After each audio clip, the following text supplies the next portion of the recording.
La ilaha illallah Muhammadun Rasulullah alaihi salatullah wa alihi wal ahibbah. Para bapak, saudara-saudara, hadirin kaum muslim yang mulia. Tidak bisa kita pungkiri bahwa seluruh manusia yang hidup di dunia ini mempunyai masalah. Orang miskin punya masalah, orang kaya pun punya masalah juga. Orang yang tidak punya uang masalah, orang yang banyak uangnya pun masalah juga. Orang yang tinggal di kampung masalah, orang yang tinggal di kota-kota besar juga bermasalah juga. Orang yang tinggal di negeri yang miskin bermasalah, tapi orang yang tinggal di negeri-negeri yang kaya juga bermasalah. Jadi rakyat biasa masalah, jadi pejabat penguasa juga masalah. Kalau dalam ketentaraan, kopral bermasalah, jenderal pun bermasalah juga. Tidak bisa dipungkiri. Orang yang belum kawin punya masalah, yang sudah kawin pun masalah juga. Yang belum punya anak masalah, yang sudah punya anak banyak pun masalah juga. Yang tinggal di gubuk bermasalah, tapi yang tinggal di rumah-rumah mewah juga bermasalah juga. Allah Subhanahu wa taala mengutus Rasulullah sallallahu alaihi wasallam untuk menyelesaikan segala masalah manusia. Masalah manusia dunia maupun masalah di akhirat. Apa yang dibawa oleh Rasulullah untuk menyelesaikan masalah manusia, bukan membawa kekuasaan, bukan bawa jabatan, bukan bawa harta kekayaan, tapi yang dibawa oleh Nabi adalah agama. Jadi agama ini diturunkan oleh Allah untuk menyelesaikan masalah-masalah manusia. Siapa yang mau mengamalkan agama, mentaati Allah, ikut cara Rasul, masalahnya akan diselesaikan oleh Allah Subhanahu wa taala. Orang miskin kalau mau selesai masalahnya, tidak perlu jadi kaya. Sebab jadi orang kaya belum tentu selesai masalah.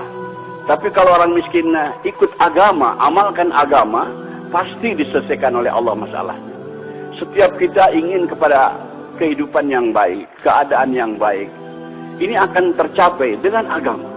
Allah Subhanahu wa taala berfirman dalam Al-Qur'an, "Man 'amila shalihan min dzakarin aw unsa wa huwa mu'min, fala yuhyiyannahu hayatan thayyibah." Barang siapa yang beramal soleh, yaitu taat kepada Allah dengan cara Rasul, baik laki-laki maupun perempuan, dan dia beriman, kami akan berikan kepadanya kehidupan yang baik. Kehidupan yang baik akan datang kepada kita bukan dengan harta, bukan dengan kekayaan, bukan dengan kemewahan, tapi dengan agama. Kalau kita amalkan agama dalam kehidupan kita ini, semua masalah kita diselesaikan oleh Allah Subhanahu wa taala.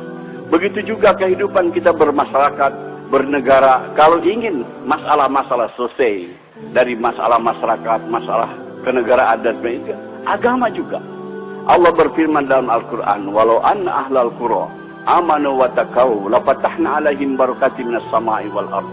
Andai kata penduduk suatu negeri itu iman dan takwa kepada Allah, kami akan bukakan kepadanya pintu keberkahan daripada langit dan bumi. Kemakmuran, kesejahteraan, keamanan akan tercipta dengan agama, dengan taat kepada Allah Subhanahu wa taala. Maka Rasulullah SAW berjuang mati-matian memahamkan kepada umat betapa penting agama ini. Betapa penting agama ini untuk menyelesaikan masalah. Sebab manusia terkeliru, tertipu. Mereka yakin dengan yang zahir. Disangkanya dengan berharta, dengan berkekayaan, dengan berjabatan, dengan pangkat, kehidupan akan nyaman. Tidak, hadirnya mulia. Fir'aun kaya raya, jabatannya tinggi, tapi tidak taat kepada Allah, bermasalah kehidupannya. Qarun kaya raya, orang terkaya di dunia ketika itu, tapi tidak mau taat kepada Allah, bermasalah hidupnya. Namrud juga raja dunia, dia tidak taat kepada Allah, bermasalah kehidupannya. Semua masalah-masalah datang kepada kita dari dia taat kepada Allah Subhanahu wa taala. Bukan karena pendapatan kecil, bukan karena miskin, bukan. Yang menyusahkan kehidupan kita ini adalah dosa-dosa kita sendiri. Hadirin, di Jakarta ada ungkapan kata gubuk derita. Maksudnya karena tinggal di gubuk hidup menderita. Sebetulnya yang bikin menderita bukan gubuknya, tapi dosa-dosanya hadirnya. Orang yang berdosa itu walaupun tinggal di gedung yang mewah, tetap hidupnya akan gelisah, hadirnya mulia. Ketahuilah hadirnya mulia, semua kesusahan yang datang kepada kita ini akibat daripada dosa-dosa kita. Allah Subhanahu wa taala memberikan contoh yang gamblang dalam Al-Qur'an. Nabi Ibrahim alaihissalam dapat cobaan kena hukuman bakar oleh Namrud, dimasukkan ke dalam api selama kurang lebih 40 hari 40 malam. Tapi karena Nabi Ibrahim orang yang taat kepada Allah, orang mengamalkan agama, di dalam api dibahagiakan oleh Allah SWT. Sejuk, nyaman, sejahtera, dapat makan, dapat minum. Masa di gubuk menderita? Nabi Ibrahim dalam api tidak menderita, hadirin, karena bersih daripada dosa. Andai kata hidup kita lurus taat kepada Allah, dalam gubuk pun akan dibahagiakan oleh Allah Subhanahu wa taala. Hadirin yang mulia, ini harus kita camkan, tanamkan dalam hati kita keyakinan dan beritahu dunia bahwa kebahagiaan bukan dalam kebendaan, bukan dalam kekuasaan, tapi dalam taat kepada Allah. Siapa yang tidak taat kepada Allah akan celaka hidupnya, dunianya apalagi akhiratnya. Kita bertanggung jawab atas perkara ini. Setelah Rasulullah SAW wafat, tidak akan ada lagi kedam Nabi ke dunia yang memberikan peringatan kepada manusia. Kita selaku umat Nabi Muhammad SAW beritahu kepada dunia supaya manusia ini selamat. Hanya dengan ikut cara Rasulullah, kehidupan kita akan aman, akan tentram, akan sejahtera, akan bahagia. Maaf hadirin, hidup kita bukan akan bahagia dengan modern, dengan ikut barat. Tidak ada janji Allah Subhanahu wa taala. Tapi kalau kita ikut cara Rasulullah, janji Allah ada di situ. Allah akan berikan kepada kita kesuksesan, kebahagiaan. Maka kita beritahu perkara ini. Hadirin yang mulia, Allah Subhanahu wa taala berfirman dalam hadis qudsi, "Ya ibadi, ana urid anta turid, wala yakunu illa ma urid." Wahai hambaku, aku punya keinginan, kamu pun punya keinginan, tapi akan berlaku keinginan aku, kata Allah, bukan keinginan kamu. Wa ilan salam dari pima urid, pakai patuka pima turid. Kalau kamu tunaikan keinginan-keinginan aku, maka aku akan tunaikan segala keinginan-keinginanmu. Tetapi kamu kalau tidak mau menunaikan keinginan aku akan susahkan engkau dalam menunaikan keinginan-keinginanmu. Dan yang akan berlaku adalah keinginan aku, kata Allah.